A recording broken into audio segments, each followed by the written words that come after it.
Okay, fixing the swimming pool. First we find the cracks, then we make them as big as we need to because we're going to fill them all up. There's one. It's the original crack in the corner.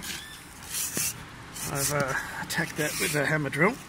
Open that crack right up, give it a good clean out. And we're going to fill all of this up with putty. Waterproof putty. Crack number 3, there's a couple of small ones here. That's not so bad. There. There.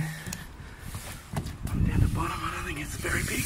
That doesn't look so bad, that's a superficial one. One in the corner, the opposite corner here. That was the original crack in that corner. Dug that out. Gotta dig them all out, fill them all up. Okay.